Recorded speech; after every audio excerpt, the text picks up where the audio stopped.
హరి ఓం. స్థూల దేహానికి ఒక ఆకారం ఉంటుంది, ఒక బరువు ఉంటుంది, ఒక ఆయువు ఉంటుంది. అది జన్మ నుంచి మృత్యు వరకు తన ప్రయాణాన్ని సాగదీస్తుంది. జన్మకి ముందు అది పంచమహాభూతాలే, మృత్యు తర్వాత కూడా అది మళ్ళీ పంచమహాభూతాలే. ఇది స్థూల దేహం యొక్క స్వభావం. మరి సూక్ష్మదేహం దాని సైజ్ ఎంత, మనసు సైజ్ ఎంత, మనసు బరువు ఎంత, మనసు మనం దాన్ని పట్టుకోగలమా? అది మనకి కళ్ళకి కనిపిస్తుందా? మనసు బరువు ఇంత అని చెప్పగలమా? చెప్పలేము. అంటే అది భౌతిక వస్తువు కాదు, కానీ మనకు అనుభవంలోకి వస్తుంది. ఆ సూక్ష్మదేహం అంటే మన ఆలోచనలు, మన భావనలు, ఇవన్నీ ఒక నిర్దిష్టమైనటువంటి పద్ధతిలో ఒక్కొక్క వ్యక్తికి ఒక్కొక్కలాగా ఉండడానికి కారణం ఏమిటి అంటే వాళ్ళ దృక్పథం అంటే వాళ్ళు తనని ఎక్కడ కూర్చోపెట్టుకుని తన దేహాన్నో, తన మనసునో, లేదా తన జీవితాన్నో ఇంటర్ప్రెట్ చేసుకుంటున్నారో దాని మీద ఆధారపడి ఉంటుంది. అది ప్రతి వ్యక్తికి మారుతూ ఉంటుంది, వేరువేరుగా ఉంటుంది. ఒకే వ్యక్తిలో కూడా జీవితకాలంలో జన్మ నుంచి మృత్యువు వరకు అనేక రకాలుగా కొత్త కొత్త అవగాహనలు వస్తున్నప్పుడు, మన జ్ఞానం నెమ్మదిగా పెరుగుతున్నప్పుడు మన దృక్పథాలు కూడా మారుతూ ఉంటాయి. అంటే స్థూల దేహము ఏ విధంగా అయితే ఎల్లప్పుడూ మారుతూ ఉంటుందో, సూక్ష్మదేహం కూడా మారుతూ ఉంటుంది. ఇప్పుడు శాస్త్రం మనకి ఏం చెప్తోందంటే ఇంకొక దేహం ఉంది, కారణదేహం అని. ఈ కారణదేహం అనేదే అజ్ఞానం.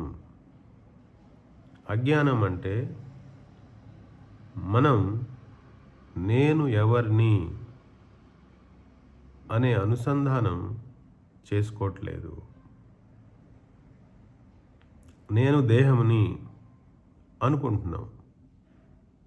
అప్పుడేమవుతుంది? దేహంకి చావు పుట్టుకలు ఉన్నాయి కాబట్టి నాకు కూడా చావు పుట్టుకలు ఉన్నాయి అనుకుంటాం. మనకు తెలుసు, యక్ష ప్రశ్నలో ఒక ప్రశ్న ఉంటుంది. యుధిష్ఠిరుణ్ణి అంటే ధర్మరాజుని యక్షుడు అడుగుతాడు, అన్నింటికంటే ఆశ్చర్యమైన విషయం ఏమిటి అంటే ఆయన ఇచ్చిన జవాబు ఏంటి? ప్రతిరోజు ఎక్కడో అక్కడ ఎవరో ఒకళ్ళు చనిపోవడం మనం చూస్తూనే ఉంటాం, కానీ నేను కూడా చనిపోతాను అనే తలంపు తొందరగా ఎవరికి రాదు.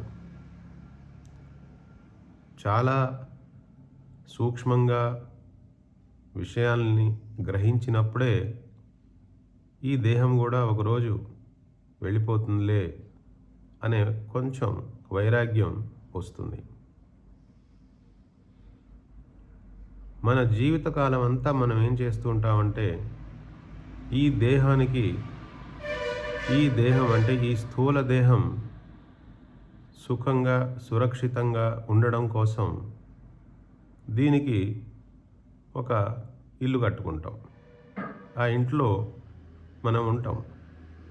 కానీ ఈ దేహం పోయిన తర్వాత వారసులు ఎవరుంటారో వాళ్ళకి వెళ్ళిపోతుంది అది. అలాగే మానసికంగా సుఖంగా ఉండడానికి అనేక పద్ధతులు మనకి అవైలబుల్గా ఉన్నాయి. అందులో భక్తి కూడా ఒక మంచి మార్గం.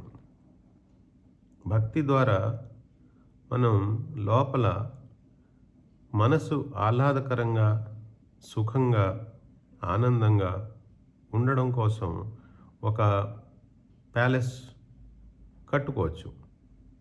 అది అభ్యాసం ద్వారా నిర్మించబడినది. ఈ రెండింటికి అంటే స్థూల దేహానికి, సూక్ష్మ దేహానికి రెండింటికి సాక్షిగా ఉన్న చైతన్య తత్వం ఏదైతే ఉన్నదో అది ఎప్పుడూ ఈ రెండింటి యొక్క పరిధిలోకి రాదు. ఆ సాక్షి చైతన్య తత్వం ఏదైతే ఉన్నదో అది సిద్ధ వస్తువు. అది సాధన చేసి పొందే వస్తువు కాదు. మనమే ఆ ఆత్మతత్వం అయి ఉన్నాము. ఏదో సాధన చేసిన తర్వాత పొందేది కాదు. మరి మనకి దానికి సహజంగా ఉన్న ఆనందం మనకెందుకు ఉండట్లేదు అని అడిగితే, మనం ఈ స్థూల సూక్ష్మ దేహాలకే ఎక్కువ ఇంపార్టెన్స్ ఇచ్చేసి వీటినే ఏదో రకరకాలుగా అమర్చుకుని సుఖపడిపోదాం అనుకుంటున్నాం. అలా అనుకోవడమే అజ్ఞానము. ఆత్మతత్వం శాశ్వతం, అది సత్యం, అది నిత్యం, అది మన అసలు స్వరూపం. ఆ ఆత్మతత్వమే బ్రహ్మతత్వము, ఆ బ్రహ్మతత్వమే నేను అని ఎప్పటి వరకు అయితే మనం ఒక క్లారిటీ పెంచుకోమో, ఈ క్లారిటీ పెంచుకోవడంతో పాటు ఈ స్థూల దేహాన్ని ఎలా మేనేజ్ చేయాలి, ఈ సూక్ష్మదేహాన్ని ఎలా మేనేజ్ చేయాలి, ఎంత మేనేజ్ చేసినా చివరికి స్థూలదేహం పంచమహాభూతాల్లో కలిసిపోవాలి. సూక్ష్మదేహం అజ్ఞానం మిగిలి ఉంటే, నేను జీవుణ్ణి అనే భావన ఉంటే పునర్జన్మ.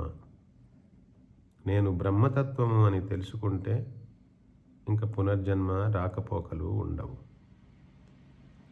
ఈ సూక్ష్మదేహంతో మనం ఇక్కడే కూర్చుని మన సాధన ద్వారా అనంత లోకాలకి వెళ్ళవచ్చు.